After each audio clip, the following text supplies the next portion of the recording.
Boa tarde, estamos aqui de novo, né? Dando continuidade ao projeto, né? Conexão e Diversidade. Estou aqui hoje com o Bruno. Tudo bem, Bruno? Tudo bem, e aí, Fábio? E nós vamos estar com mais um encontro aqui, né? De estudo, né? De conhecimento relacionado à questão de gênero e sexualidade. E o Bruno, ele vai estar trazendo para a gente aqui hoje, né? O tema. Só um minutinho. Sexualidade e transgeneridade, uma experiência de cuidado no SUS e possíveis diálogos com o espaço escolar. Bruno, queria que você se apresentasse para a gente. Vamos lá, vamos lá. Primeiro, agradecer, Fábio, mais uma vez, estar aqui com vocês, pessoal do NEDES, pessoal do IF, né? O pessoal sempre me recebe muito bem, não é a primeira vez que a gente está junto, né? Então, uma grande satisfação estar aqui É de um novo. prazer tê-lo aqui também. Obrigadão. Bom, meu nome é Bruno, eu sou psicólogo de formação, sou professor atualmente também, sou psicanalista em formação. Estou aqui em Poços desde 2014, faz 10 anos que eu estou aqui em Poços de Caldas esse ano, já sou pós-caldense de cria, né? Isso aí. E minha formação desde sempre, sempre envolveu a área social, né? Então, desde os estágios da faculdade, eu sempre atuei na assistência social. E aí, minha experiência, um pouquinho antes de eu sair da assistência, eu já comecei a fazer um trabalho com relação a gênero, né? Que eu acho que nosso debate de hoje, especificamente sobre masculinidades, né? Então, trabalhava violência de gênero, pensando em masculinidades.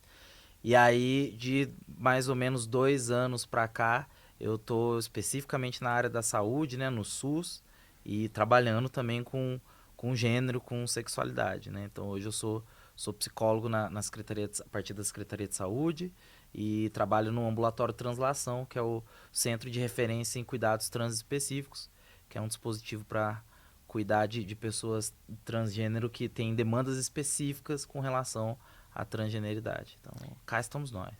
Isso aí, Bruno. Então, e essa questão da sexualidade, Bruno, assim, com o link que você vê, né, em relação com a saúde, né, e com a educação, né, isso que eu acho que é bastante interessante para a gente aqui, né, Uhum, enquanto uma instituição de ensino, né, e para o NEDES, né, que é um núcleo de estudo em gênero e sexualidade, a gente precisa, né, ter sempre em foco que a sexualidade aqui no âmbito escolar, né, na formação, né, dos adolescentes, né, é muito importante, né? uhum, E a gente precisa estar frisando isso porque nós vivemos momentos aí que muitas vezes esses temas estão sendo apagados, né? Ou uhum, pelo menos estão ficando ali escondidos nos currículos, né? Então isso tem sido uma questão que nós temos analisado muito e observado, né? Então, por isso a importância também desse projeto, a gente está com o uhum. Bruno aqui, né? Que vem aí dessa experiência na assistência social, vem com essa experiência na saúde, né? E já não é a primeira vez que você está aqui, né, Bruno? Mas Uhum, hoje deixando aí um conteúdo para a gente nesse projeto. Essa questão mesmo da sexualidade, é saúde, né? uhum, Sexualidade é educação, né? Como uhum. que você vê isso? Legal. Eu acho que principalmente nos últimos, acompanhando alguns movimentos que a gente tem tido sociais, políticos, né, dos últimos, aí acho que dá para falar dos últimos 10 anos mais ou menos, Uhum, a gente tem pelo menos ouvido falar bastante nessa temática da sexualidade, principalmente no espaço escolar, e isso como algo bastante sensível assim para discussão, né? E aí eu pensando há mais de 2 anos trabalhando com isso mais de uma maneira, de um jeito mais afinco, né? Eu tenho sempre me provocado muito com essa relação entre a sexualidade trabalhada na saúde, que é um aspecto mais compreendido pela saúde, né? Compreendido pelo SUS, mas como é que a gente faz esse diálogo com o espaço escolar, com a educação? Acho que dois pontos aqui são muito importantes, Fábio. Primeiro que a sexualidade ela é um aspecto central da vida humana. Então é um aspecto bastante, não só central, como bastante dinâmico e diversificado. Quando a gente está falando de sexualidade, a gente está falando de corpo. Quando a gente está falando de sexualidade, a gente fala de sexo. Quando a gente fala de sexualidade, a gente fala de gênero, de orientação sexual, de dinâmica relacional afetiva. Então, quando a gente está falando de sexualidade, a gente está falando sobre ser humano, né? Então, isso é muito importante porque eu observo que nesses espaços e o espaço escolar não escapa de algumas confusões relacionadas a isso, de que quando a gente fala sobre sexualidade, necessariamente tem essa pecha de falar sobre relação sexual mesmo, coito, né, copular, né, Uhum. reprodução, né? E a sexualidade não é restrita só a esse campo, né? Então a gente tá falando aí de dinâmica de quando eu digo, olha, Fábio, você é muito meu amigo, gosto muito de você. Eu tô falando de sexualidade, tô falando de como eu me relaciono afetivamente com as Hum. pessoas. Olha, mãe, pai, benção, eu te amo, né?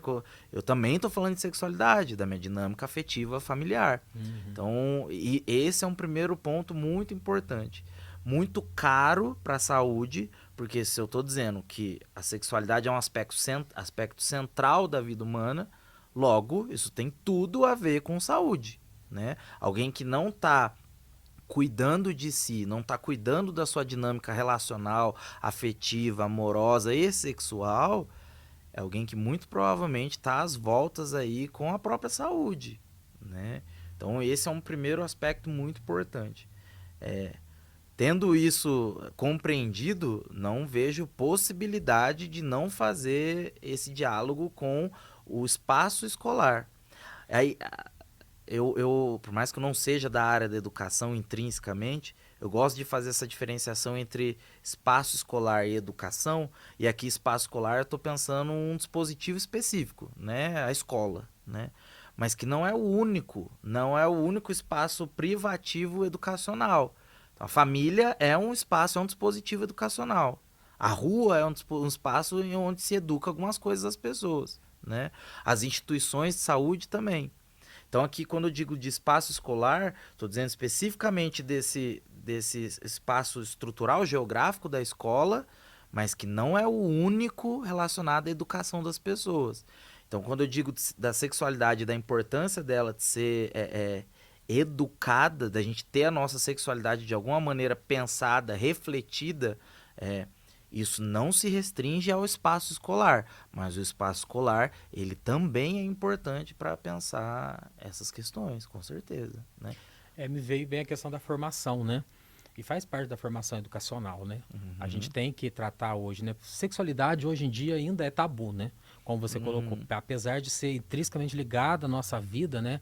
A nossa questão de afetos, né? De convivência, né? E até biológica, né? De reprodução, né? Então, assim, uhum, realmente o que você trouxe foi bem interessante para essa nossa conversa. uhum, Mas dentro do espaço escolar, hoje em dia, né? A gente ainda tem essa dificuldade de tratar de sexualidade, até de educação sexual, né? E se uhum. a gente for entrar aqui, né? Por exemplo, se a gente estava conversando, você me disse sobre transgeneralidade e transexualidade, né? Aham, E são dois, transgeneridade, aham, dois temas, dois conceitos, né? Que você me disse que são diferentes, por exemplo, né? uhum, Até a questão de cis e trans, muitas vezes as pessoas ainda confundem, ou não entendem, ou não são introduzidas a essas questões, às vezes por não ter tido contato mesmo, uhum, né, a maioria das vezes, ou às vezes porque não, né, não gosta mesmo da abordagem de gênero, né? uhum, Isso a gente até abordou no primeiro encontro, né? Mas a gente tem que trabalhar isso, né? É uma obrigação da escola, né? É uma obrigação da uhum, escola a gente trabalhar essas questões. E nós temos também, né, os nossos alunos que são trans, né? Nós uhum, temos também esses alunos e dentro dessa dinâmica escolar, né, nós precisamos estar muito atentos ao que essa comunidade, né, escolar que muitas vezes não esteve preparada, né? Quando eu falo de comunidade, os alunos, professores, nós técnicos, né? Não tem um letramento, né? Vamos dizer assim, em uhum, relação às questões de gênero, né? E isso também tem impactado a nossa vivência escolar aqui, né? E diretamente a formação, né? Dos nossos estudantes, né? Então eu queria que uhum. você trouxesse um pouco disso para a gente aí, dessas terminologias, principalmente na questão trans, né? Que é a que você trabalha mais, né? E talvez, né? Nessa conversa a gente conseguir, né? Ter alguns,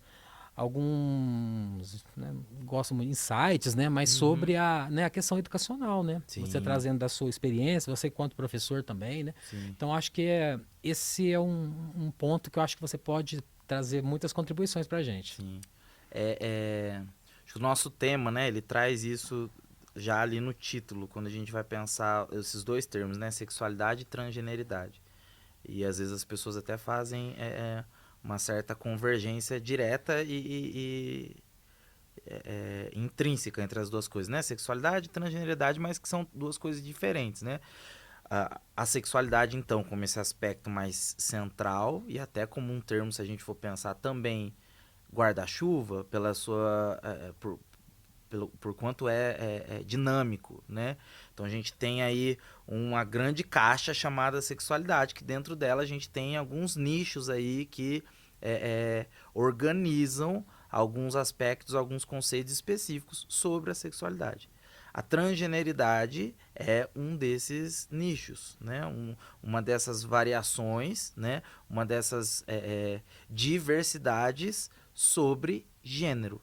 Então, quando a gente já pegar a sexualidade, a gente vai fazer aí uma ramificação para gênero, e nessa ramificação de gênero, a gente vai pensar terminologias como pessoas cisgênero, pessoas transgênero, né? Então, acho que fica mais didático se a gente for pensar os dois termos em si, né? Então, Isso. vamos pensar lá. Quando a gente fala de pessoas cisgênero ou pessoas cis, né? Se eu for pegar a palavra cis, ela tem um significado... significa algo... reto, de alguma maneira, algo que segue um rumo que não faz uma certa curva, né? A gente pensar o ser humano, né, uma pessoa cisgênero é aquela pessoa que se identifica com o gênero atribuído a ela no nascimento, né? Ou algumas pessoas preferem pensar que é aquela pessoa que se identifica com o sexo biológico, né? Então vamos pensar ali o João, que desde que a mãe descobre o seu sexo, né, na gestação, já o nomeia como João, já o inscreve no campo de linguagem como sendo um menino. Isso é muito importante de a gente pensar, né? Então uma criança, antes propriamente de nascer, antes de propriamente ver, de olhar, de falar, ela é dita, ela é vista, ela é falada. Determinada, né? Exato, né? Então, assim, tem um teórico interessante, assim, um psicanalista francês, que é o Paul Preciado, que inclusive uma pessoa transgênera também, é bastante crítico a algumas normas estabelecidas, assim, para pensar o gênero, que ele vai dizer, né, que a gente tem tecnologias de gênero. Então, quando uma criança é descoberta, né, dentro da barriga da mãe, a partir do momento em que se descobre o sexo, ela já tem aí o início de uma inscrição linguística, inclusive, sobre o gênero. Então, é o João, esse moleque vai ser o novo Ayrton Senna da família, esse vai ser o novo Neymar. Olha, Joana, já vamos pintar aí o quarto, porque esse aqui vai ser corintiano roxo, vamos pintar tudo de azul e tal. Percebe como é que a gente já vai inscrevendo essa criança no, que eu não estou dizendo em nenhum momento que isso é desimportante, né? Estou dizendo de como funciona culturalmente, né? Então, às vezes os pais me procuram muito dizendo, nossa, Bruno, então eu não posso fazer isso com meu filho, porque eu estou prejudicando talvez a formação da identidade dele. De jeito nenhum, não é desse lugar, né? Esse é um jeito de fazer, né? Então isso é importante para a gente pensar essa criança antes de nascer. Então as pessoas cis, né? O Joãozinho que nasceu com pipi, né? E aí a mãe também ou disse menino, ele cresce. Em algum determinado momento, quando ele vai começar a pensar as suas próprias questões de identidade, inclusive de gênero, ele vai olhar para si e dizer: tá tudo certo, eu concordo, sou um menino mesmo, né? E aí ele tem uma certa congruência entre o sexo biológico e a identidade de gênero dele. Então essa é a pessoa cis. Uma pessoa trans, ou uma pessoa transgênero, uma pessoa transexual, e aí eu vou dizer já desses dois termos, uma pessoa transgênero é aquela que não se identifica, né, com o gênero, com o sexo atribuído, o gênero atribuído ao nascimento ou ao sexo biológico. Ponto. Né? Então isso é bastante importante para a gente pensar até lá na frente algumas questões de despatologização. Então a pessoa transgênera não é uma pessoa que faz hormonização. A pessoa transgênera não é a pessoa que faz cirurgia de adequação corporal, de afirmação, enfim. A pessoa trans não é necessariamente a pessoa que precisa ter feito a retificação do nome, né? Do nome social para virar um nome de registro, de fato, né? Não. A pessoa trans é a pessoa que não se identifica com o gênero atribuído ao nascimento. Ponto. Uma pessoa cis é uma pessoa que tem uma condição em saúde sexual saudável. Uma pessoa trans é uma pessoa que tem uma condição em saúde sexual saudável também, né? Então isso é importante porque quando a gente vai pensar a classificação das doenças e das diagnósticas de saúde, né, que a gente tem, cai por terra, inclusive desde 2018, 2019 ali, cai por terra na nova CID-11 a ideia do transtorno de identidade de gênero, ou mais antiga, né? Ou do transexualismo. E Isso aí a já gente vai tem vir no CID na 11. CID-11. Na Então CID 11 que é ano que vem, né? Exato. Ela já tá em vigor, em né? voga, né? Mas aqui no Brasil ela ainda não foi completamente traduzida, não entrou, né? Ainda, por exemplo, no SUS. Então no SUS ainda não se usa a CID-10 nos sistemas de registro. Então a gente tem, cai por terra a transgeneridade ou a transexualidade como algo aí patológico, um transtorno de comportamento ou mental, e ela entra agora no rol da classificação de condições relacionadas à saúde sexual. Então uma condição, assim como a cisgeneridade. Então E isso eu é acho que eu muito lembro de importante. uma questão também do homossexualismo e homossexualidade, uma questão de 1996, não sei, Exato. né, que a Organização Mundial de Saúde ela vai fazer essa alteração também, não é? Uhum, Em sim, relação ao homossexualismo, que é uma doença, né? O ismo, né? Traz o exatamente. prefixo iso, né? Ele Uhum, vai trazer essa ideia de uma doença, né? E vai trazer para a idade, que é mais relação, né? O uhum. prefixo idade, ele vai trazer mais essa ideia de relação, não é isso? Exato, exatamente. Se eu não me engano, em Ah, foi antes ainda. 74, 75, a APA, né, a Associação Americana de Psiquiatria, já reconheceu, 75, se eu não me engano, reconhece já a homossexualidade não mais como um transtorno, um tipo de sexualidade desviante, anormal, patológica, né? Só que aí a OMS vai fazer esse reconhecimento mais depois, se eu não me engano é isso Eu mesmo, acho que é 95, 1986. 96, é. Aqui no Brasil, então, a gente tem essa compreensão, principalmente pela CID, de que a gente tá falando aí de mais ou menos 30 anos em que nós não temos mais categoricamente, né, cientificamente, reconhecida a homossexualidade como uma sexualidade desviante, anormal, patológica. É um tempo histórico muito pífio, se a gente for pensar. O que não significa dizer que é desimportante, né? Mas ainda é curto. Então é por isso que a gente ainda olha com bastante preocupação algumas questões, porque a gente precisa continuar avançando com relação a essa despatologização. Porque é novo reconhecimento, inclusive, da comunidade científica.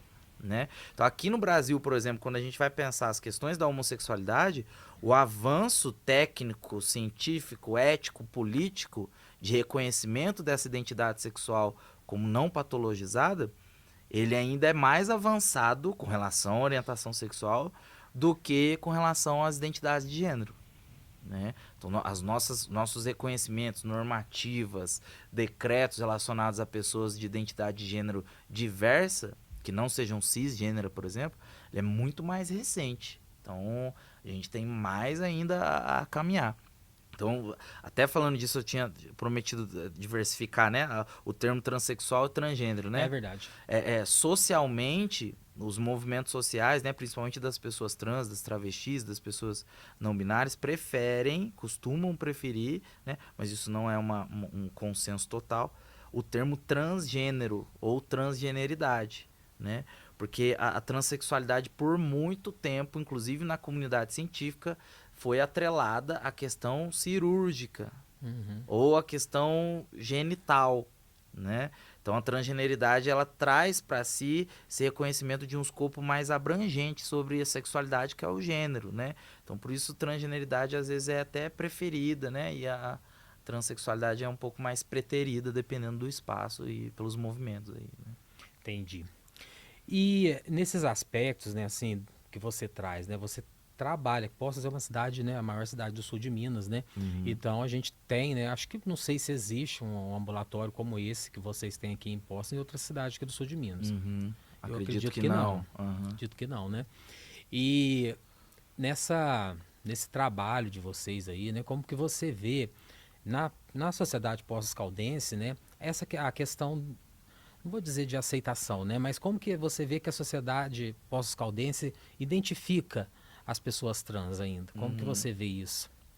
De uma maneira bem geral e para que a gente possa ter também talvez ter algumas ideias aí, algumas Uhum. questões, né, que isso perpassa nosso dia a dia aqui também, né, enquanto formadores. Sim. Poços foi tem sido agraciada, né, como sendo a primeira, talvez o primeiro município do sul de Minas e porque também é o maior, né, que tem um dispositivo específico para pensar e para fazer valer de fato um princípio muito importante no SUS, dois, aliás, né, que a gente vai pensar aí com relação à equidade e com relação à integralidade para pensar a saúde das pessoas trans, né? Então, Poços, nesse sentido, tem um ponto muito positivo que é o nascimento, né, o surgimento do Centro de Referência em Cuidados Trans Específicos. Eu acho sempre muito interessante fazer essa discussão porque a gente ainda está dizendo sobre uma cidade bastante conservadora, É. uma cidade que ainda tem bastante dificuldade é, institucional para pensar, acolher e de fato fazer valer essas questões. Acho que não sendo nem um pouco, até porque eu não sou essa pessoa corporativista, né? Mas eu vou até puxar um pouco a sardinha aqui para a gente pensar um pouco do nosso sistema, do SUS de Poços, né? Porque a gente tem isso reforçado pelo nosso sistema único de Uhum. saúde aqui na cidade, de que essas pessoas, e aí isso faz diálogo com a educação também, isso faz diálogo com a assistência social, Social. enfim, de que essas pessoas têm direito garantido ao serviço de saúde, né? Mas isso não faz com que não existam problemas, né? Então, eu sempre cito, né, um certo atraso que nós tínhamos aqui em Poços, e não é só de Poços, isso é do Brasil, mas o sistema que é alimentado pela atenção básica no SUS, né, que é o prontuário eletrônico do cidadão, o PEC, ele tem dois campos específicos para a gente registrar a orientação sexual e a identidade de gênero das pessoas, né? Então, nesse campo, a gente tem um dado de saúde estatístico sobre qual é a minha identidade de gênero. Então, eu sou um homem cis, tá? Eu registro lá. Eu sou homossexual, eu registro lá, né? É, isso faz número para a gente entender, inclusive, quem é a nossa população, quem é a população LGBT que é a PN+, de Poços, né? É, Poços, assim como acredito que outras tantas cidades, outros tantos municípios do Brasil, tinha esse número muito defasado. Muito.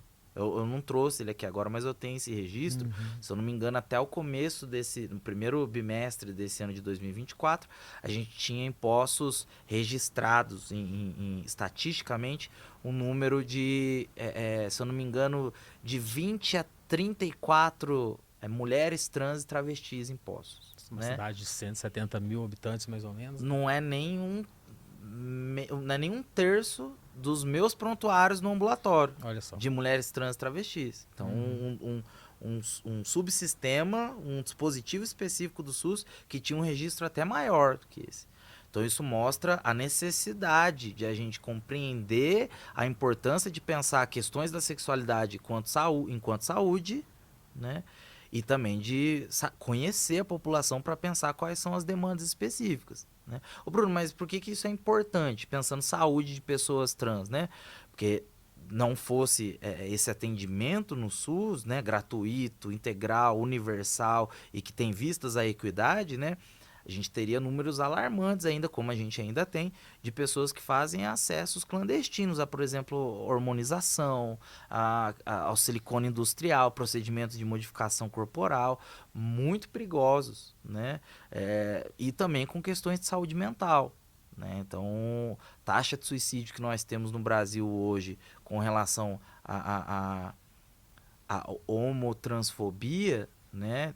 E a homotransfobia internalizada, então das pessoas LGBT consigo, né, é muito grande, né? Então esses números são importantes por isso. Então a gente pensar esse avanço em postos com o dispositivo como ambulatório é muito importante. Até para fazer educação permanente continuada com outros espaços. A educação, por exemplo. Uhum. Né? Então, essa semana que passou, eu recebi pelo menos duas mensagens de pessoas, de professores, estão preocupados com uma questão específica na escola e que, Bruno, como é que eu manejo e tal? Isso é muito legal, isso é muito bom. Mas que a gente continue formulando sistematicamente meios para intervir nesse sentido. Então, eu vejo avanços, né? Mas ainda tem muito que melhorar, até porque nós somos uma cidade no sul de No sul Minas, de Minas. né? E as pessoas que não são de Poços têm dificuldade de atendimento nas cidades que moram e que às vezes procuram Poços para ter esse atendimento específico, né? E aí o ambulatório não faz atendimento, não é regionalizado. E aí, como é que a gente faz? Essa pessoa não é atendida? Então, na escola, e aí? Então, é uma questão que você traz que é gritante mesmo, né? Se a gente pensar, né, hoje em dia, né, nós não podemos deixar isso passar em branco, né? Uhum. Então, tanto dessa necessidade dessas políticas, né? E quando você coloca aí, né, como são pessoas que acabam muitas vezes se marginalizando, ou estão se marginalizando, não, elas são marginalizadas, né, pelo Uhum. sistema, pela nossa sociedade. E isso, né, as leva a essas questões que você colocou, né, muitas vezes a buscar Isolamento. procedimentos também, Uhum. o isolamento, a questão da saúde mental, procedimentos inadequados. E quando, pelo trabalho que eu conheço de vocês, né, quando alguém é inserido lá, né, tem todo esse suporte, né, inclusive de formação mesmo, né, de informação, ao qual a gente, né, enquanto instituição de educação, também tem buscado, né? A gente tem Uhum. buscado, não é à toa que você está aqui, né? Mas a Sim. gente também tem buscado em vocês também, né? Esse melhor entendimento, né? As formas de poder estar encaminhando, as formas de também estar lidando com essas questões, né? Que são questões nossas, são questões que nós que temos que nos adaptar, né? O diferente faz Uhum. parte, né? Da nossa sociedade, né? Com Nós que certeza. não estamos, nós não fomos formados e acostumados a lidar com a diferença, né? E isso, né, me traz assim, questões muito latentes, né? Por exemplo, né, no NEGES mesmo, né? Muitas vezes a gente tem, né? A gente enfrenta algumas questões de compreensão, de tentar orientar, né, alguns alunos em relação que estão muitas vezes se descobrindo, né? Nós temos alunos aqui de 14 anos, 15 anos, né? Não Uhum. sei se a palavra descobrir é certa, Uhum. mas assim, é o que a gente costuma falar, né? Uhum. E isso nos faz o que né? A gente conversa, às vezes tem o apoio do psicólogo, assistente Uhum. social, pedagoga, enfermeiro, o que a gente tem aqui, né? Mas nós muitas vezes não temos, né, esse preparo, né? E aqui a gente tem essa possibilidade, né, de estar tendo esse apoio com vocês. Mas imaginando um lugar, né, que não tem, né, um ambulatório trans, né? Eu fico imaginando, né, e não sei se você tem algo sobre isso, imaginando quão deve ser complexo, né, Uhum. esse processo, né. Aqui a gente é uma instituição de ensino federal, como eu disse, a gente tem uma equipe de saúde, né, mas uma escola estadual, por exemplo, né, escola municipal, né, qual eu Uhum. acredito que nós teremos, né, pessoas que vão estar vendo esse nosso vídeo aqui de hoje, né, é, lidar com essas questões ainda é muito difícil, né? Ainda Uhum. mais com esses. Você trouxe avanços, né? Colocou avanços, né? Melhor entendimento, principalmente estrutural do SUS, né? Em relação da necessidade, né? De ter um equipamento, mas ao mesmo tempo nós temos retrocessos na sociedade, né? Uhum. E isso, se você como psicólogo, acho que você consegue, né? Perceber isso também, né?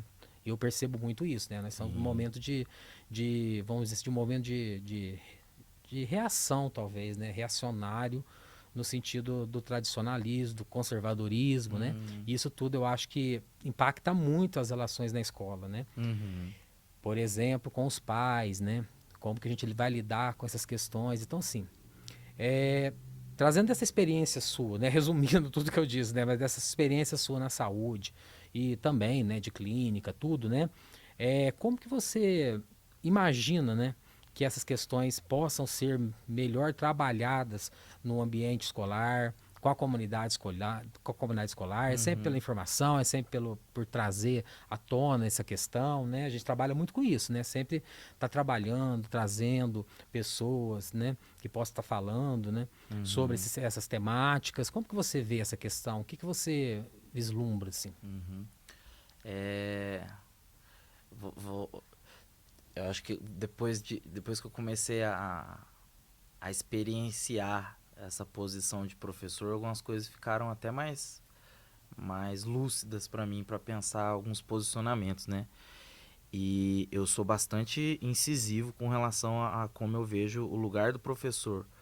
É, do professor, do psicólogo, acho que são os dois lugares que eu consigo Uhum. falar com um pouquinho mais de tranquilidade, mas assim, eu não concebo, não compreendo e não acho que é incabível um professor, um psicólogo, assim como qualquer outro agente educativo e outro agente de saúde, é, atender as pessoas, né, escutar as pessoas, educar pessoas sem um posicionamento minimamente ético, político, social, histórico, né, sem compreensão mínima dessas questões. Eu posso não ser um especialista sobre, olha, a pessoa chegou para mim e disse que ela é de tal gênero, ela se identifica com tal gênero. Eu não faço ideia do nome desse gênero. Tudo bem, né? Mas isso não te impede de acolher. Isso não te impede de receber. Eu gosto muito da palavra acolher, né? Às vezes ela tem um sentido levado para outros lugares, assim, mas acolher na, na, na etimologia da palavra significa agasalhar, receber em casa, Uhum. né? E às vezes Interessante. é tudo que uma pessoa precisa. É tudo que um adolescente precisa, né? Quando a gente está falando de um jovem, de um adolescente, é só isso, né? Para além da sua crença. Eu não educo com as minhas crenças. Eu não escuto as pessoas com as minhas crenças. Eu escuto as pessoas de uma maneira ativa, escutando o que elas têm para dizer, né? Sendo aquilo muito esquisito ou sendo muito comum. Mas é singular, é único. Então acho que esse é o primeiro ponto. Não dá para pensar em professorar é, sem ter esse posicionamento minimamente ético, político, social, histórico, enfim. É um mínimo. É um mínimo. Então, assim, não interessa ao seu aluno, quando ele te traz uma angústia sobre a sexualidade dele, não interessa para ele necessariamente se você acha que aquilo é certo ou Certo ou errado. errado? Você tem escuta, né? Uhum. Ou às vezes na sala de aula é muito difícil, né? Não tem esse espaço, até porque são muitos alunos, e tal. Mas tá, se tem algo aí do sofrimento e tal, isso merece cuidado. Aí a gente retoma até inclusive aquela discussão da importância do serviço social e da psicologia mais próximos pelo menos enquanto interlocução das escolas, né? Mas Sim. isso eu acredito que isso é função da comunidade educativa. E aí, de novo, eu estou extrapolando o espaço escolar. Isso também é da família. Uhum. Né? Porque a gente está falando de questões da sexualidade. Se eu disse que a sexualidade é um aspecto central da vida humana, sexo, corpo, gênero, orientação sexual, todos eles são aspectos saudáveis do ser humano. Eu não estou falando em nenhum momento aqui sobre um jovem, um adolescente, uma criança estar doente. Não se trata disso. Mas a gente pensa muito nisso ainda, Fábio, sabe por quê? Porque é o que quando a gente tem um termo grande, né, que a gente escuta dizer que é a cis-heteronormatividade, né? Então essa construção social de que há um gênero específico, a cisgeneridade, em que é esperado que a pessoa se identifique com ele a partir do seu sexo biológico. Isso constrói, voltando de novo naquela ideia da inscrição linguística da criança antes de Uhum. nascer, todo um escopo, um jeito de fazer e de ser em que normalmente a gente tem visto que quando algo escapa disso, é visto como esquisito, anormal, patológico. Né? Então as pessoas, a transgeneridade em si não faz uma seta direta ao sofrimento. Uma pessoa transexual, uma pessoa transgênera, não é uma pessoa que é transgênera porque sofre. Né? O sofrimento que advém aí dessa experiência é nitidamente para mim, pelo menos na minha experiência, social. Uma pessoa não é doente por ser uma pessoa trans. Ela adoece por conta dos produtos que são feitos pelas pessoas ao ver a condição dela, né? Então isso é muito importante, né? Pensando na escola em específico, né? Tem eu até trouxe aqui para discussão um trecho, né? Um extrato do Centro de Referência Técnica em Psicologia e Políticas Públicas do nosso CREPOP. E tem uma referência técnica muito interessante, recente agora, com relação à dinâmica de cuidado, né? A atuação dos psicólogos, das psicólogas e psicólogos na escuta da população LGBT. E aí tem um extrato muito interessante que tem na RT sobre uma fala, né, uma escrita da nossa grande Guacira Lopes Louro, né, uma docente muito importante no Brasil, que ela vai dizer o seguinte, né? Na escola, pela afirmação ou pelo silenciamento, nos espaços reconhecidos e públicos ou nos cantos escondidos e privados, é exercida uma pedagogia da sexualidade, legitimando determinadas identidades e práticas sexuais e reprimindo e marginalizando outras. Então, assim, quando você traz para mim na pergunta, né, o que acontece talvez aí, Bruno, que faz com que as pessoas trans, as pessoas LGBT se marginalizem. Eu acho que tem um movimento até anterior a se marginalizar, que é a marginalização deles, né? Eu não sou muito afeito do termo, por exemplo, minoria. Eu prefiro pensar populações minorizadas, porque elas passam por esse processo, inclusive, de serem minorizadas, né? de marginalização, né? Então, o espaço escolar também pode servir como esse espaço privativo. Eu lembro, né, o Neges vai receber logo mais a Fernanda Rezende, que é uma grande colega, gosto muito dela, de ouvi-la, e recentemente eu ouvi ela discutindo sobre isso, né, de que o espaço escolar é esse espaço, inclusive, privativo para segurança dos direitos das crianças e que também pode ser mais um espaço de violação de direito, por que não? Né? Então, isso é muito importante para pensar essa ideia da marginalização, né? É que nem a ideia da exclusão, né? A gente está falando de pessoas que são excluídas, né, Bruno?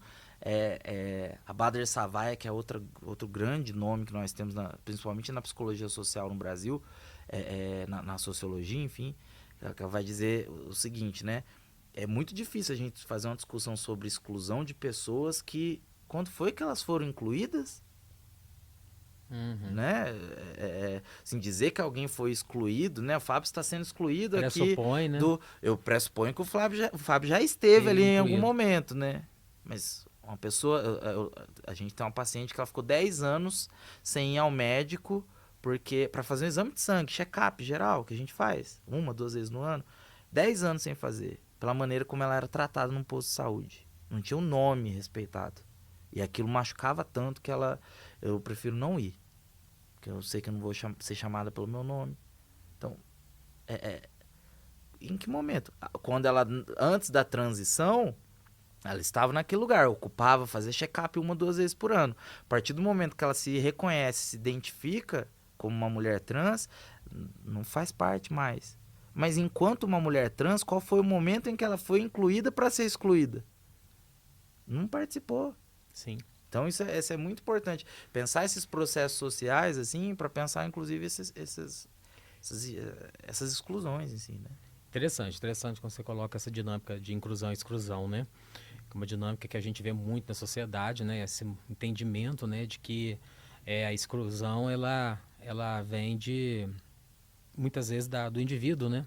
Até agora mesmo, até usei o termo errado também, né? Depois eu me corrigi mesmo na questão de se vulnerabilizar, né?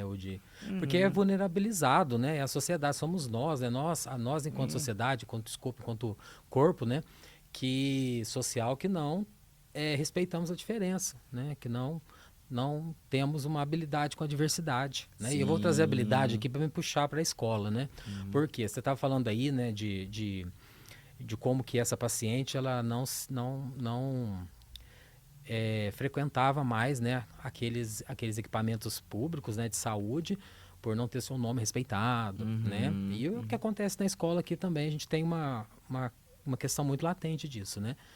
Logo que a gente tem, né, algum adolescente, questão de que ele vem com a questão do nome social, né? Isso é muito importante para ele, né? Queria te frisar isso, porque é Opa. muito importante, é importantíssimo, né? A chamada ali, aquele momento ali da chamada, o nome numa prova, o nome em alguma distribuição de grupos, né? Quando não é respeitado pelo professor, né? Aquilo traz uma dor, um constrangimento, um sofrimento, né, psíquico mental muito grande, né? A gente percebe muito isso. E isso também é gerador também, né, de quando a escola não se mostra uma escola inclusiva, uma escola que respeita a diversidade, ou que minimamente, né, constrói mecanismos como um núcleo, né, de estudos de gênero e sexualidade, né, que não se mostra como um lugar aberto, né, para essas pessoas, né, muitas vezes isso gera, né, o que a gente também tem estatisticamente, né, em relação à população trans, né, a baixa escolaridade, né, a Exato. dificuldade de se incluir no mercado de trabalho depois, né, aí depois sim, né, são, né, marginalizados, né, por todo esse processo, né, talvez muitas vezes, né, dentro da prostituição, né, muitas vezes não conseguem alcançar aqueles sonhos, né, que tinham, né, antes, né, talvez da transição, por causa de toda essa dinâmica, né? E a escola, ela tá, assim como a família, como você colocou, né, diretamente ali nesse ponto, né, respeitando a laicidade do Estado, né? Nosso corpo, né, ele precisa, né, nossa comunidade escolar precisa, né, ter esse discernimento, né? Eu estou frisando, parecem coisas assim que são, né, nossa, né, como você colocou também, né, da atuação do psicólogo, do professor, né, O minimamente mínimo, éticos, né, aham. mas nós sabemos que isso hoje em dia Na nós temos um prática. ataque muito grande, né, na nossa sociedade atual em relação a isso, né, então acho que tem que ser frisado, né, muito frisado, né, a dificuldade da questão de se tratar da própria temática de gênero, né, de se ter a palavra gênero, né, no projeto político-pedagógico, né? É um crime, né, para os legisladores, né? Pra, Como se fosse uma coisa que ninguém lida com isso, é, né? como se Não fosse fala assim. de identidade de gênero pra mim, como Não, se eu não tivesse, né? não, é ideologia de gênero, né? Que a gente Aham, já, aham. já abordou no outro encontro. Então, assim, essa questão, ela tem que ser sempre colocada, né? Eu vejo, assim, que nesse momento histórico que nós estamos, né, na sociedade brasileira, na sociedade sul-mineira, pós-caldense, né? Nós temos que estar sempre inserindo, sempre colocando esses assuntos, sempre trazendo essas temáticas, né? E, infelizmente, ainda é dessa maneira, né? A gente precisa estar puxando esses fios, a gente precisa estar puxando essas linhas, né, para a gente poder ter uma melhor compreensão da nossa comunidade, né? Seja também dos pais, né? Muitas vezes tem também, né, essa questão com os pais dos alunos, né?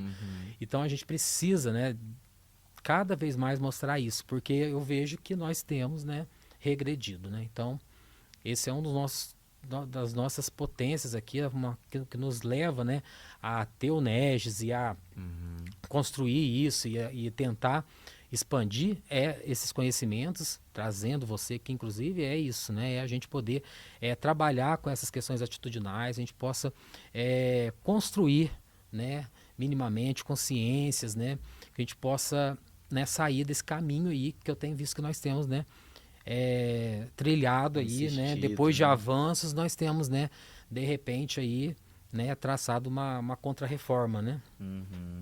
Sim, sim. O... E também é importante frisar que a gente tem, sim, legislações que Isso. vão caminhando nesse sentido, né? Então, a questão mesmo do nome social na escola, né? Se eu não me engano, até trouxe aqui na minha colinha, eu falei pra você que Isso eu aí, tinha vamos trazido. lá. Também tem duas aqui.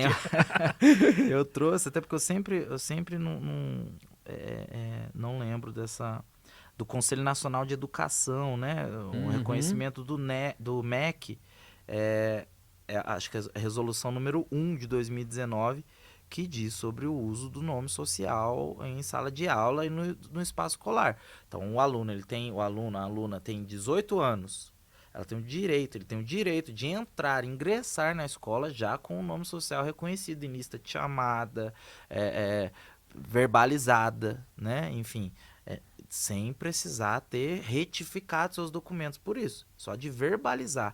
No SUS eu sempre, toda vez que a gente vai nos fazer capacitação, né, educação permanente, eu sempre falo, gente, a pessoa chega aqui, ela verbaliza o nome social, Você só confirma. Olha, eu vi que aqui tem um nome diferente. Você me disse seu nome, é seu nome social, é isso? Tá. Ah, você não retificou ainda? Não interessa que ela não retificou. Você vai lá e inscreve. Né? Uhum. Esse é o nome com o qual ela quer ser chamada, ele quer ser chamado. Na escola, a mesma coisa com maiores de 18 anos, por exemplo, na faculdade. Né? Então, quem entra no IF para fazer pós, para fazer, enfim, Ensino por aí vai. superior. Exato. Menor de 18 anos, aí isso acho que muda dependendo de estado aqui no Brasil, mas menor de 18 anos precisa desse consentimento dos responsáveis legais. Então precisa ir até a escola, assinar um termo, solicitar o uso do nome social e que as pessoas façam.